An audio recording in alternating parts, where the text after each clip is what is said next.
This show is sponsored by Realtor Cynthia Baer, Putting Down Roots. Visit your in-town real estate specialist in Atlanta at cynthiabaer.com. And Wonder Shop, a co-working community and after-hours who knows what in Candler Park. Check us out at wondershopatl.com. You are now tuned in to the Wind Up Good Gracious Show. Welcome. Howdy, good gracious family. It is Friday, May 18th, 2018, and this is a special podcast. What I'm doing is I am helping out with the amazing Julie McKevitt and the folks over at Paint Love with their annual event, the Artist Challenge, which is June 23rd over at Max Media over on the west side of town. And it's a really cool space. It's a fundraiser, but it's also just an awesome night of art. So they'll have 6 different artists that will be going kind of head to head, trying to create these canvases.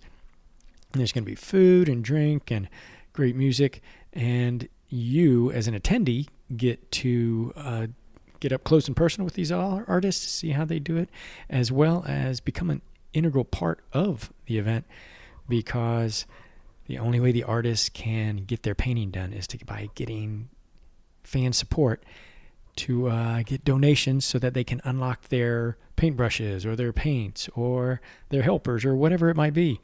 So it's a really neat concept, a lot of fun.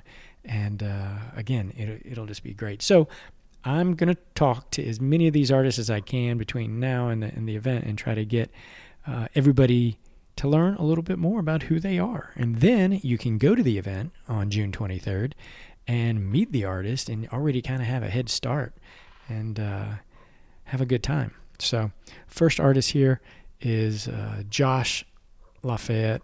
Awesome guy, very talented.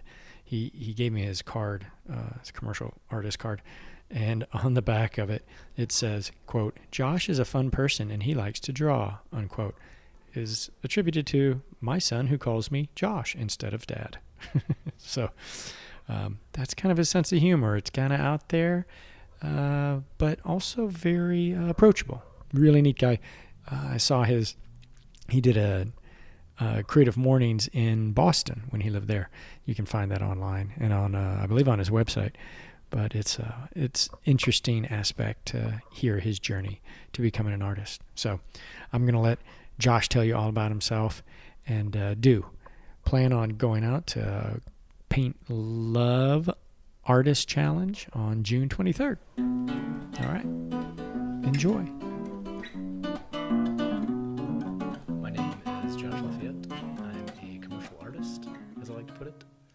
As I like to put it. Yeah. You've created that realm, have you, Josh? Yes. So I'm a designer. I'm a senior designer at a toy company here in Atlanta, and I also do like 20 hours of freelance illustration at night and on the weekends. Wow. I've done a lot of different stuff. It just happens that right now I have a full-time job. Yeah. So I can say I'm a designer because I have something to back it up. There you go. You've got proof. Yeah. Yeah, and it's not a pink slip yet, so that's good. I'm sure the wife and child and everybody else appreciates that. Right? Yes. So the reason I have a full-time job is because we have 2 kids. I'm married and we have 2 kids. Yeah. I was independent for several years and we moved to Atlanta. And I found in Atlanta it was much harder to make it as an independent illustrator than it was in Boston. Really? Yeah. So. Because of the size of the market? Size of the market, I think, probably has something to do with it. Illustration in the U.S. is undervalued in general, but coming to Atlanta, it was undervalued more than even further undervalued. So, the beginning of 2017, I had 3 big pitches that normally would have been enough to cover, half the year for me, and I gave an estimate, and they were all like, "We have less than a third of that." Right. So I was like, "Okay, I need to get a job." Yeah. Until you find Daddy Warbucks. Right. Yes, you do, Josh. Wow. So we were talking. You said you're originally from Alabama, though. So yes. How do you go from Alabama to Boston to Atlanta? I mean, it would have been a lot shorter just to come across that border. Over to Atlanta. Yeah. So Lou, my partner, and I have been all around. We met at Auburn. And she's from north of Atlanta, in Lawrenceville. Her family still lives in Lawrenceville. Now I think I see how you ended up in Atlanta Yeah. on some level. Yes. So we lived in Auburn after we graduated, and then we lived in Italy for a short time. We saved up money where most people would have put a down payment on a house or done something responsible. We just moved to Italy and spent it all. And then came back to the U.S. with $47. And we lived in South Alabama with some friends in Mobile. Which is $47 is all you need for about a month. Yeah, right? yeah. We were fine. We were cruising. And then we moved from Mobile to Boston. I had an internship in Boston in 2008, just before I graduated college. And so I had a network up there, and I was hoping to go independent, to be freelance. And I knew people up there, and I knew I was not going to make it as a freelancer in Alabama.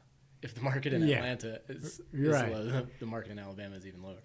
So we moved to Boston, and we were there for almost 4 years, and we had our first kid up there. It was a product of Mass Health, which is single-payer healthcare, and we had a baby totally free. Wow. It was awesome. That's interesting. And we saw specialists, and it wasn't like bottom-of-the-barrel healthcare was. It wasn't a guy in a van. It was It was incredible care for free. So a little sidebar if you're ever wondering about having a baby. It sounds like Massachusetts is a place to do it. yeah, we have friends who have had kids in Canada. It seems just as good there. Yeah. Also Oregon. My sister lives in Oregon. She's had some babies there. I think I should change this podcast. Yeah. It's a Where to baby have making a baby. podcast. Where's a great place to get a kid? Yeah. So after we had our kid, it's just super expensive up there. Yeah. And Lou stays home with our kids. And so I had a contract position up there as an art director, and it was tough with the kid, and it was hard to make ends meet. And so we came back down here where You got Lou's family parents support. are. Yeah. So we Makes have willing babysitters.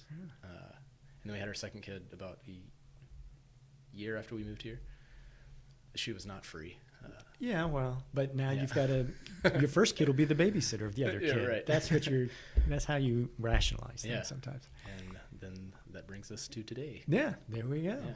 So, how did you find the art scene, so to speak? We know where you stand on the commercial freelance thing, but how's the art scene in Atlanta compared to Boston? So I noticed in Atlanta, one of the first things I noticed is that street art is a big deal, and street artists are sort of the kings of the scene. When you say street art, you're saying kind of the muralists and right, the muralists the and kind of freeform art stuff. Yeah, that's Frico going on. Rico and Black Hat Tips and all that. And that's not going on, or you didn't see that. It's not in that it's Boston not the going same on in way. Boston, but those kind of people in Boston aren't doing the cover of Boston Magazine, whereas here they're doing the cover of Atlanta Magazine. Yeah. And I have major respect for those people and the work that they do. And I used to write in college. Once I got married, I stopped writing because I didn't want to go to jail. But the value is already low. And then people just in general, I think, devalue street art because they think you're going to do it for free anyway. All your work is free. You can't sell it. You're doing it on the side of a building. So I don't have any insights to back this up. This is just something I saw when I first moved here. It was like street artists are on the cover of magazines and doing stuff like getting to do branding and stuff like that. And I don't know what they charge, but I imagine it's not the same as what I was charging for branding in Boston. Yeah. So So it's a different vibe. It's an interesting creative spin on things. yeah, definitely. That doesn't necessarily propel things forward as much, but it does make it more. It makes it more colorful, I think. Yeah, and Atlanta is growing. Obviously, I mean, you can walk outside wherever you live and physically see that Atlanta's growing. Yes, there are cranes on every corner. Yeah, it seems so these days. I'm sure that the market will, keep going up. But in my limited, I've only been here for 2 years. Yeah. In my limited experience, the market's not what it is, and Yeah. most of my clients were in Boston, LA, and New York, and it's not the same So here. you need to get those clients back, man. Yeah. Until we can get Atlanta keyed up again. So what got you into the field that's so challenging to make it in? So I Failed tire repairman. I don't know. right. I actually started undergrad in biomedical science. I was Oh, that sounds like a horrible place to be right now. Oh, there's no jobs at all, yeah. right? I was on a pre-dental track, and so I was planning to go to dental school. My dad's a dentist. And I was failing all my classes, and it's not my thing. I don't excel at it. And I'd never heard of graphic design. I'm from a town in Alabama called Jacksonville. It's in the woods, basically. Right. It's less in the woods. There are no now. roads. You Right. have to literally park your car and walk through the woods. Right. Yeah. It's definitely less in the woods now than it was 20 years ago when we moved there, but I'd never heard of anything. I'd never eaten an avocado or so I just went to school for what my dad did because it's basically the only thing I knew about. Yeah. And my roommate freshman year was doing graphic design. And it's the kind of stuff that I was doing for fun and had been doing for fun. Right. Just doodling. since I was a You're kid. just doodling all the time. Tracing logos and Mm-hmm. all that kind of stuff.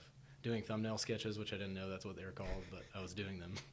And cutting stuff out with X-Actos. Like I said, I was street writing, and so I was making a lot of stencils to spray paint and stuff like that. And then I saw he was doing the same thing, but I still didn't catch on. You know, Right. it's like, man, I wish I could do that, and didn't for 2 more years. Wow. So 2 years in, after failing a lot of classes, I switched to graphic design, and then And you realize I that was the unleashing the beast that is you now. for sure.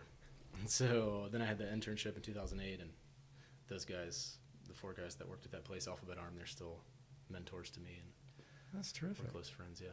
Well, that's good. It goes to show everybody that you can go from being a dental student to a graphic designer and no problem. Yeah. I think a lot of people, I got young kids and, 17-year-old, you go, what do you want to be when you grow up? And there's some kids that are like, I'm going to be, a paleontologist. Right. And you're like, more power to you, man. But don't be shocked if you get through school or something and you go, wow, not as much fun as I thought. For sure. You know? I think there's a weird push in America. I mean, America's the only thing I really know about. But there's a weird push to figure out what you want to do and then decide when you're 18 and start studying it. Right. And I think that's toxic. Yeah. It does. It limits, it's supposed to be an education that gives you a broad spectrum, but Right. it's not like it used, many years ago where you would read and study the classics and you would think about these things, or maybe you'd apprentice for a little bit or whatever. Yeah. I think those are great ways Totally. to work it out. I think just learning about yourself is important before you decide what you're going to do with the rest of your life. Yeah. The person I am now, the person I was 10 years ago is a completely different person than the person I was when I was 18. Mm-hmm. And so trying to make this decision about what rails I'm going to put my life on to follow Mm-hmm. as a completely ignorant 18-year-old who'd never eaten an avocado. Yeah. It's just like not smart. Yeah. Well, and I think, with technology and the evil internet these days, you can learn about every possible occupation in the Yeah. world without even trying it. For sure. But the funny thing is that people still Yeah. they don't go that path. They spend their $60,000 and get an education theoretically. Well, I think even knowing, if you step back and look at your life and think, wow, I can do anything. That's almost worse than just being like, okay, I'm going to be a dentist. Right. You want to be It's given terrible. 3 or 4 choices. Then as humans, we feel comfortable saying, Right. okay, I'm deciding. Right. Yeah. But when you say, hey, man, what do you want to have for dinner? Anything you want. It's like, oh, I can't choose that. Yeah. I can't choose. Yeah. It is. It's a tough world. But I'm glad you found your artistic side. Thank you. Me too. Yeah, and your work is splasherific. It's colorful. It's quirky. It's fun. How did you decide to get involved? I should say with Paint Love. They bring cool art programs to kids and help them find their inner joy, kind of. Yeah, definitely. So Laura reached out to me, Laura Shaw, and just told me about what they're doing. And Did she tell you how? Did she see your stuff somewhere I or a asked, friend?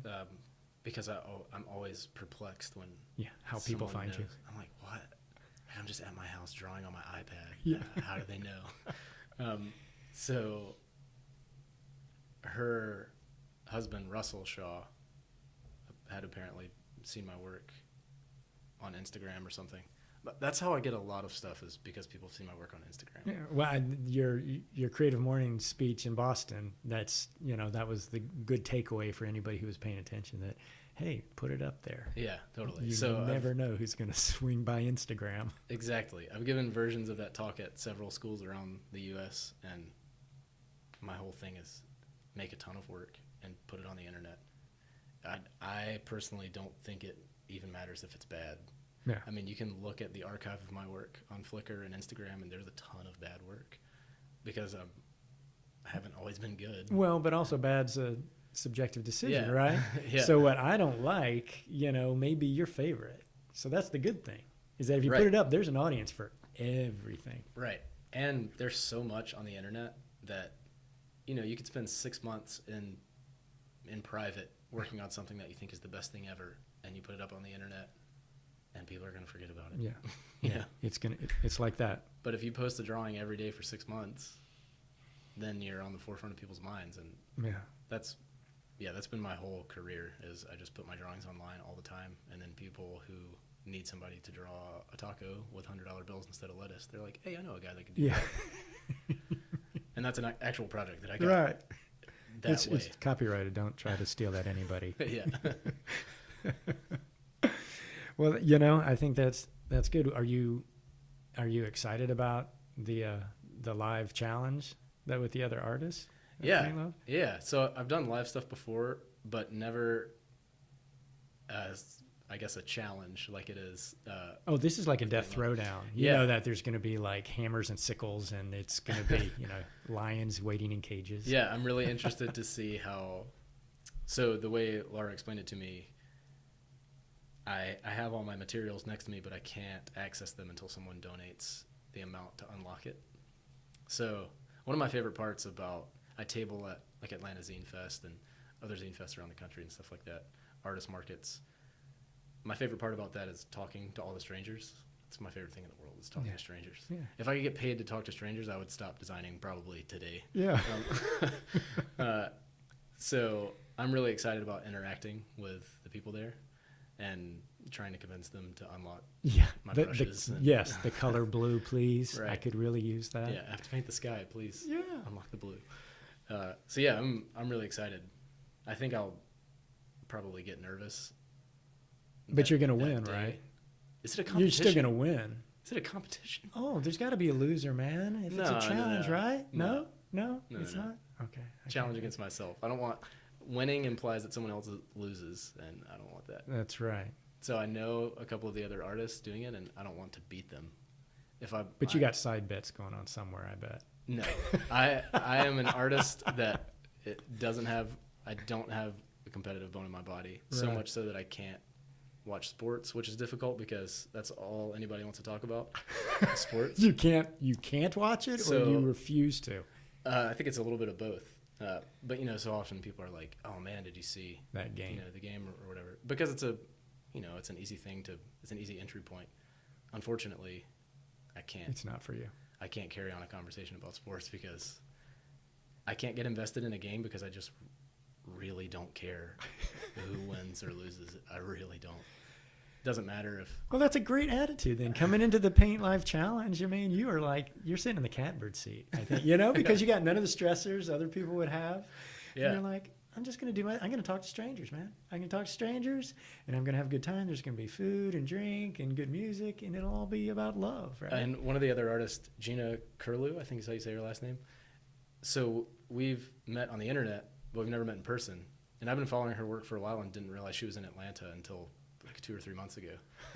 and so we're both doing this event. So we're going to meet in person finally for the first time. And I've also, her partner, I'm not sure if they're married or not. I've been following him on Instagram for even longer and didn't realize that they were connected at all until just recently. Wow. He runs like a food Instagram account. Uh-huh. And food's important to you. I know. important. It's Yeah, very food's important. very important to me. So food is your sport. Yeah, I guess You so. know what? And that's an entry point, too. Somebody goes, you see that game? Go, no, but hey, did you see what I had for dinner last night? Yeah. Nobody won, nobody lost. That's right. Yeah. That so is cool. I'm excited to be there and see Gina paint, and Wow. I'm Do you just excited to be a part of it. are you gonna like dress up so that you don't disappoint her? You know, like you're gonna be wearing a tux or something. I don't know. Maybe you feel like you got to make a really great impression. No, I'm following you forever. I'll be painting, so Yeah. I'll be wearing painting clothes. Well, that's great, man. Well, I think it's it's an awesome thing that Paint Love does, and it's a very creative thing too. In the space of their Max Media, those guys are super folks, and they've got a really cool space too. So it's wonderful that they're allowing this to go on with all the. They do a lot of cool digital stuff, and they're their own agency of branding. Nice. Good stuff. Yeah. When you work, you normally work smaller scale, though, right?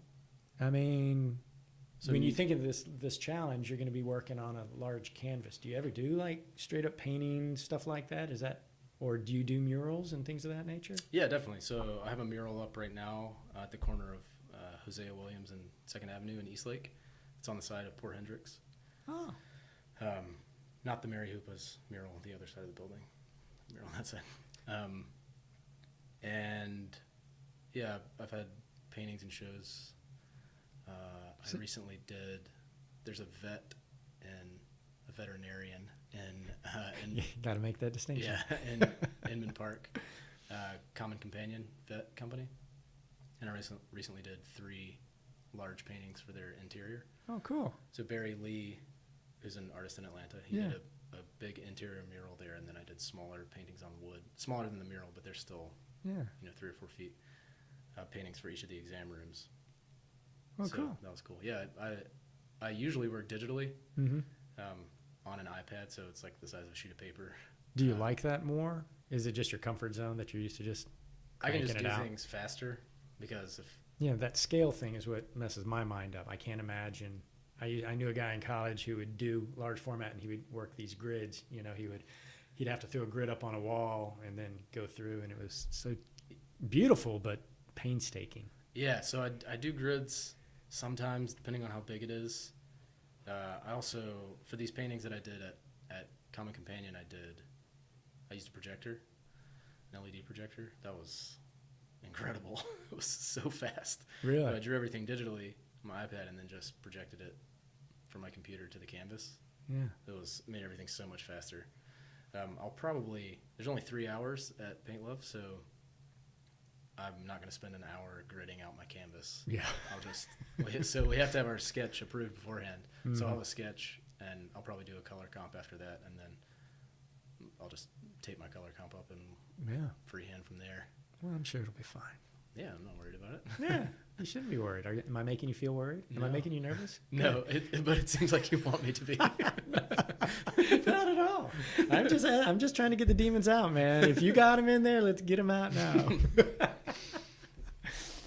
Well, I appreciate you coming out and chatting today, man. Yeah, definitely. Thanks for having me. Yeah, it's a good time. Check out the Paint Live Challenge on June 23rd, and you'll get to see all kinds of cool stuff, right? Yeah, it's going to be great. Yeah. There's 6 artists. I'm really excited. I don't have the date in my head. I keep all my dates on a calendar. I do too, and that's why I totally spaced on it. Yeah. It's June 23rd, though. It is, so let's believe remember you. it. 2-3. Okay, 2-3. Michael Jordan. There you Sports go. reference. What? Not supposed to happen. All right. Well,